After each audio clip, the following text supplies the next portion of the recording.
Online last week, the Oldham Chronicle. For many years we've been trying to get the Oldham media up on side to to tell the story of what we know happened here in Oldham and what happened there in Rochdale, what happened everywhere else. The Oldham Chronicle, for the first time, has written an article. If you haven't read it, I suggest you go and read it, because it exposes exactly what we've been saying for the last 20 years about Oldham and Rochdale. It's told you exactly what has happened. There was a cover-up for child abuse for the sake of votes.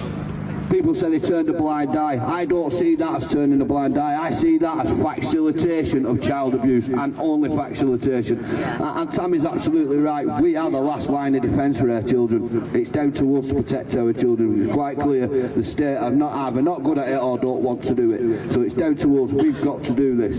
So I'm going to move it on to my next speaker, who's a hero of mine. Don't roll your eyes at me, Deborah. This lady and what she's been through is unprecedented. She's been ran out of her own town. She can't come back unless 6 members of my security team walk her to her car and back. That's how dangerous she's got, because she stood up for Oldham's children. So please, make her feel welcome back in her own town. Please, ladies and gentlemen, Deborah Barrett-Cole. Very brave lady here now, coming on to speak. You're getting up, Debs, are you still? Persecution that this woman has suffered has been incredible. Just for speaking out.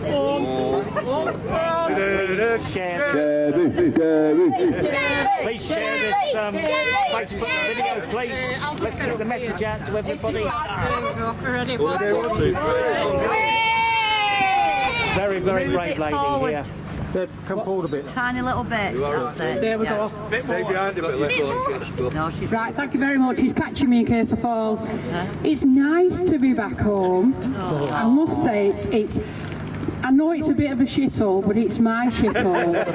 Be nice when it's finished. You know, it will be nice when it's finished. If Oldham Council ever finish it, that's the thing. A lot of you might know who I am and what I actually did. I got myself in a bit of trouble going up to me council meeting, and I just wanted to ask a question. And we can all ask questions. We're allowed to ask questions. You can send a question in, and I just wanted to ask one question, and that was about Shabir Hamid. And that is Daddy from the grooming gangs, and why Oldham Council didn't tell the residents of Oldham, you guys, why Oldham Council didn't tell us that he worked for Oldham Council with vulnerable families. He was a welfare officer.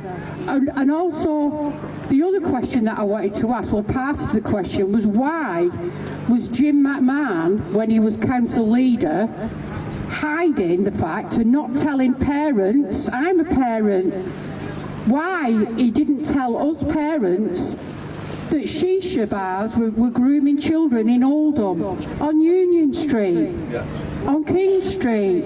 You know, we didn't know about that, and it's not as if the council didn't send out flyers and didn't have a council website where we could go and look at things like that, because I lived in a council house. I got a flyer every few months giving me updates of what's happening in Oldham. So, and I read that. I always read it. It went in the bin after, but I read it.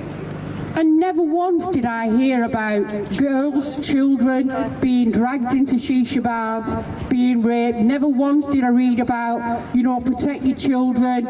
Never once did I hear about schools being told about this. Never once was I told about taxis picking up kids at Addisher School, Countil School. Well, in fact, near enough every school in Oldham, they was being taken. And they were being gang raped, and I won't go into what happened to those children because there's children here. But all I can say is, it's affected their lives forever. It doesn't not affect their lives. They are damaged. They're damaged. They are damaged. They are damaged beyond, and they struggle every day to get up sometimes. Sometimes they struggle to even think about what they've got to do next. And it's not fair that we have a council, that Oldham as a council, One didn't even want to answer that question. We all know what they did. They walked out of the meeting twice. And on the third time when they came back in the meeting, they made the biggest mistake of their lives, and they did. Because what I did then, I heckled the council. I am a mother, and I just let rip. I let rip about Aruj Shah, the council leader now, hanging out with a convicted heroin dealer, Irish Imi, who's now, believe it or not, a convicted heroin dealer who was Dale Cregan's getaway driver who murdered 2 police officers, one of them from Oldham. He's now standing in the local elections for Wornoth. Can you believe it? There's a big plaque on the wall with his face, vote for him on the way in on Chaddington. There's a big plaque on the wall, is there? Yeah. Well, I'll tell you now. And this message goes out to Irish Imi. So I hope you're watching this, because you're thick as 2 short planks. I hope you listen to this, Irish Imi, and I'm going to look direct into the camera. Which one? You ain't gonna win. I will make it my life's mission to ruin your chances. You ruined my life by sharing my face, my home and my name into 18 Islamic groups calling me a far-right racist, and I'm not. So I will make it my plan, my life goal now, to make sure that you do not stand as a candidate and you will not win in Wornoth. That's my promise to you, Irish Imi, you thick as 2 short planks. You see them police officers there? You see all them police officers there? And there's some over there. They all know who Irish Imi is. They all piss in the same pot. They all know who he is. And he shot one of their own. That's what he did. His mate, Dale Cregan, shot one of their own. And he drove him away to a nice safe place in Leeds.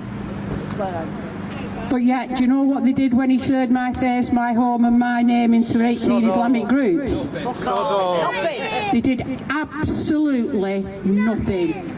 He incited violence against me. Are you listening, officers? He incited violence against me. I then got threatened with rape, kidnap, and I'm going to burn your house down. That's what I got living in Oldham, and the protection that I got from Greater Manchester Police was nothing. Because the political gangsters. Hang your heads in shame. Political gangsters, that's what they Hang are. your heads in shame. Shame on you. She's looking correctly at them. And when the police came into that council meeting, PC Ali, lovely officer he was lovely. He was recording me. I said, are you recording me? He said, yeah. I said, can I record you? He said, yeah. So I did. I went live on Facebook. There's been over a million views of that. Over 1 million. And guess what I'm going to do? Every week up until the elections, officers, I'm going to share that all over social media, all over again. And I'm going to share it from you. And then 1,000 people are going to share it all over again. I am smart. So, but what this is about children. This is about children. It's not about me. It's not about me. No, it's getting it out there, isn't it? It is getting it out there. And the thing is, there's only one way that we can get Oldham Council out of this council, and that's voting. You've got to vote. You've got to do. Never mind, oh, they're all the same, they all pee in the same pot and all that lot. Forget that. This is more important than anything.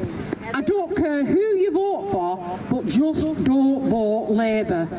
You can even vote the stupid, wacky Green Party if you want, but don't vote Labour. Not here, they're probably right up here, the Green. Because they're complicit. The thing is, we've all got neighbours, we've all got friends, and we've all got family, and you all know those people that don't go out and vote. You've got enough time. We are now January the 17th. You've now got time to start knocking on your neighbours' doors, knocking on your friends' doors and saying, listen, I know you don't vote, I know you're not really into politics, but it's really, really important this time that you go out and vote. Where I'm living now, I'm actually living in a lovely place, and guess what? I'm a councillor. I am a councillor now. And I respect my job, and I respect my community, and I help my community the best I can. But I am actually, you know when they say everything happens for a reason? Yeah. Well, when I left Oldham and I had to flee to Somerset, which was over 6 hours drive away, with no friends, no family, didn't know anybody, didn't even know who my neighbours were, nothing. I lived there for a year, up until Irish Immy sending me a message saying, I hope you're enjoying Somerset. But his busy mate, Ruth Shah, had got into council and she was leader. And there was reports of him being seen in the council chambers many a time. So it's no, you know, no skin off my nose that they got my address. And they've got my address again because they wrote to me at my new address, and they sent me a letter, and the letter was that I've got an antisocial behaviour and that I'm not allowed in the council chambers.